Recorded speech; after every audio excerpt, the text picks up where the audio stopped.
There you go. So I always like to refer constantly back to the flowchart, and we do this when we're at camp so that we could see where we're at in part of the process. So I just highlighted spraying your stencil. That's where we're at now. So you know how to cut a stencil. Now we're going to spray it. Next slide. So spray paint can be used in pretty much any skill in the flowchart, but it's definitely your go-to for making your stencil come to life. Spray paint varies in cost, type, and quality. For example, you have some craft paint, some cheap paint that you can get maybe at the dollar store. You have auto paint, which you could probably get at like Home Depot. And then you have paint that's specifically made for art practice. And the differences in those cans are usually the pressure. So I have a Montana brand here on the right, and that's two different types of Montana paint. And they're named black and gold. The differences between those are the pressure. So the black is going to be more high pressure and the gold is going to be more low pressure. And those cans are specifically designed for art practice. And really what the pressure does is allow you to control the flow of paint.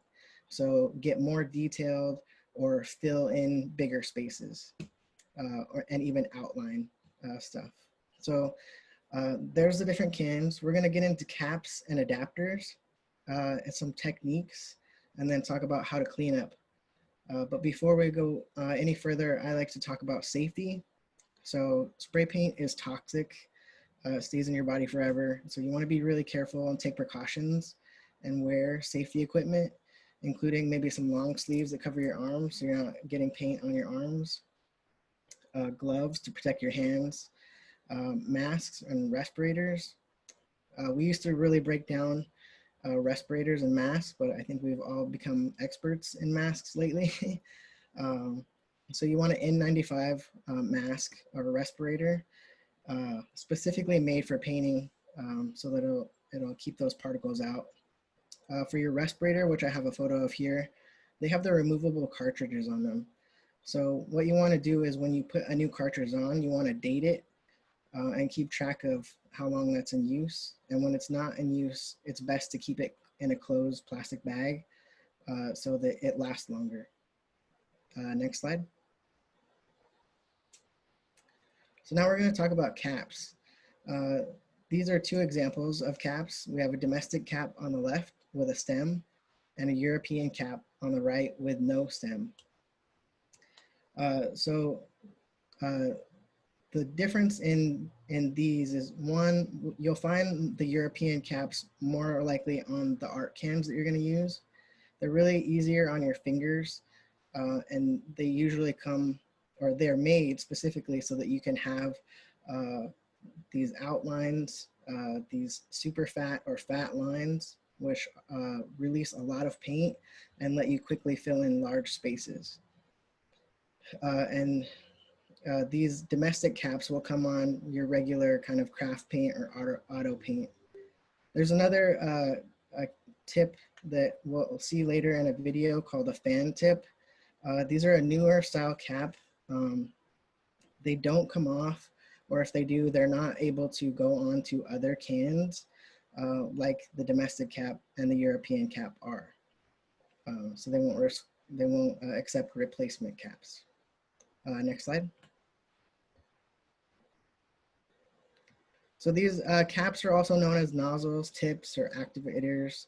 And the difference here with the stem or no stem, you can trade cans with this adapter. So that's what this picture of adapter is that you'll be able to take any can and any cap and adapt them together. And this on the little right here, there's this gap. That's what determines the flow of ink. And that's really how you're going to identify any cap by being an outliner or being one that you can fill in large spaces. And you can see that, that gap better when you turn the caps upside down.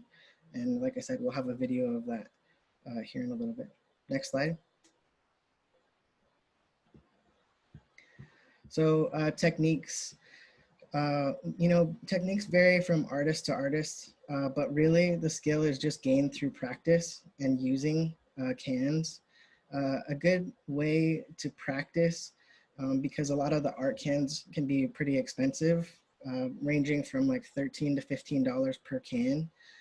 So a good way to practice is to just get those cheaper cans and practice with the depth, how far away you are from your surface, um, and just start doing dots or lines to get the feel for how the paint flows from the can. Um, Always remember to prime your can, which means shake it for 1 to 2 minutes. In the previous example before this slide, it showed the little ball in the can. That's the agitator. It helps to mix up the paint and help your paint flow better. So you really want to shake it really well. And then just keep in mind that temperature affects your paint cans. So if it's a really hot day and you're outside, your cans are going to get hot and they can sputter and being hot. So you want to try to keep your cans cool. Here on the right is an example of those dots. So you can see that when you're at a good level, and what I mean by that is like if you have the thing that you're spraying, if you're too close, then you're going to get those drip marks because you're having a lot of paint come out, and it's just going to run down your surface. So this is showing how close you are, and if you move back too far, you'll get that middle kind of image where it's hazy and light around the outside. So you just want to play with it and really just spend time getting to know how the cans work that you purchase. Yeah, so start with your dots. And there's plenty of online resources as well. There's tons of videos of people who do graffiti art and just work with spray paint all the time, and they can provide a lot of tips and tricks. But really, it's just kind of working it as you go and making sure that you're not coming at your wall with an angle. So when you're coming to spray, you're not coming down from the top or here, or changing how close you get as you go across, because then you're gonna either miss spots, go too heavy in spots, or you're gonna have overspray. And so just practice keeping that the same distance all the way across. For cleanup, you want to make sure that you're holding your can upside down and depressing the paint until it sprays clear, and that clears out your cap. You can then take some rubbing alcohol and rub on the tip to keep it from clogging so that you can continue to use it, because the caps are made to be reusable. You want to be careful though, you don't want to soak them in paint thinner, because the paint thinner will actually eat through the plastic. So you can use it to rub it off, but don't soak it for a long period of time or it will be unusable. Next slide. All right, demo time. Let's do the first video.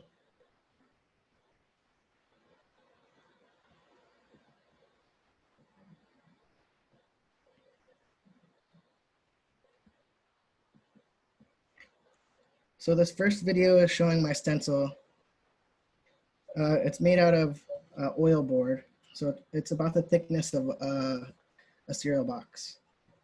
And so what you want to do with that is it is best that you use spray adhesive on the back so that it's tacky and so that it sticks to whatever surface you're about to spray it on. With this oil board, you don't need to use tape. The only reason I had some tape on there was to repair an island and a bridge. So then you want to put it on your surface. You want to make sure you're priming your can, and then using tools such as a stick or a dowel or a paintbrush in this case to hold down your islands in places where they might try to pop up. And this side, we're going to just do a light dusting. So I'm just going to go with light pressure on that cap and then just run it over the surface really lightly.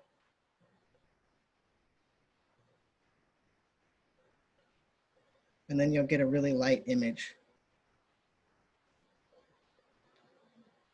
And so that's a technique you would want to do if you're trying to add highlights to something. On this side now, we're just going to do a full spray.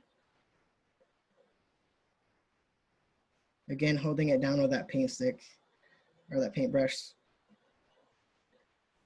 But on this one, I actually didn't have spray adhesive. So you can see on the top letters, I got some overspray.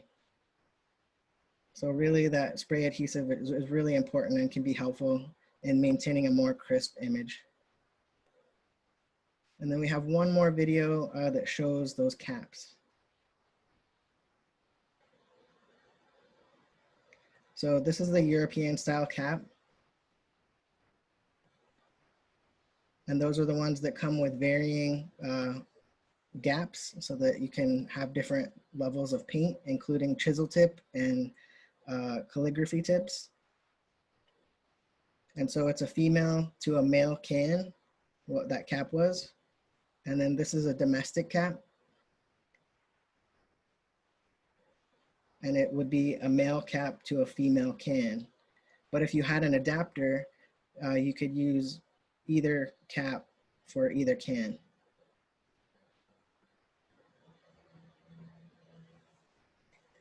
And then this is the newer fan tip, which you'll find on Krylon brands and Dutch Boy paints. And they're either just permanently adhered to the can or they won't transition or transfer to any other cans. Those cans are also just like hardware cans or like craft paint or auto paint. And so they're just gonna be like a consistent pressure. So if you want something to work with for specific art practice, you'll want to try to find some of those art cans, which again, you're going to find at an art store, and they're going to be much more expensive than the stuff that I have in this video. But there's an example of a can with a stem and a can without a stem. And again, there's adapters that can go between so that you can use that cap with either can.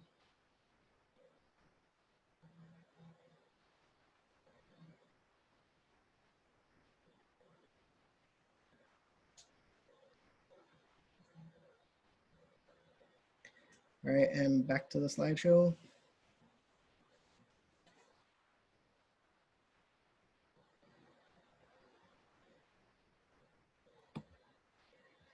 And so here in a bit, we're gonna talk about our poster project, but I wanted to give you some examples. So this oil board you can get at an art store. Here's my stencil that I made.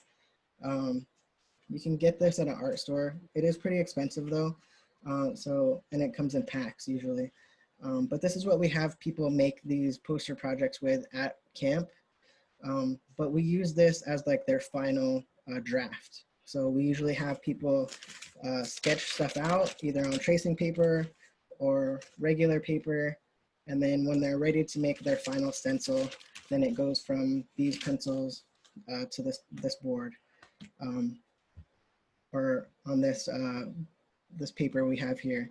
And so we usually have people do 2 colors and then create their stencil. So in all of these, each of the words or the imagery is one stencil, and then these stencils have been put together. Next slide. And then as you learn to make stencils, like Zeph said, you can, you can get more intricate with them, and you can start layering colors to make them pop out more and say different things. So this bottom image with the 4 panels, you can make that 4 different colors. And so you could make the first one that's all positive, that could be your background color. And then you could stack different colors on top of that background color, which would make the image more like the one on the left top where it's layered in there. And so each one of those colors on that top left is another stencil. And that's how they built that up. And so you can see that they have that paper set on a table, and they're working with the new stencil to come on board through registration. So they're making sure that they're laying probably all their stencils are the same size, and then they're laying it in the same place at each time they add a new stencil so that it'll line up with the previous stencil. And then the image on the right, on the top, is just a single color stencil. Next slide.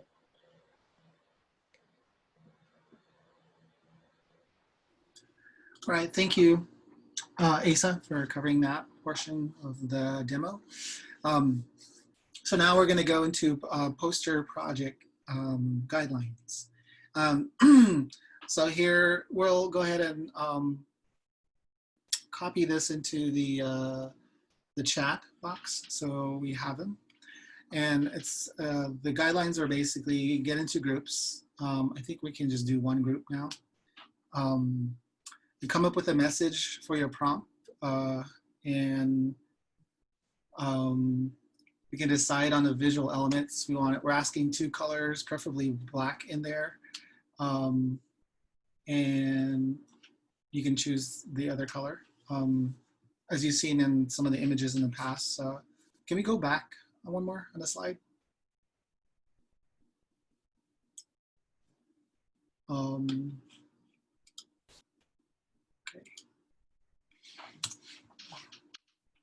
There we go, got pushed around. So in your groups, you'll decide on your visual elements. Your final poster will be the dimension of 18 inches by 24. And everyone must contribute to one stencil. You'll have text and you'll have one visual in there. And we'll present this next Friday when we get back together again. So there'll be like a little bit of homework there.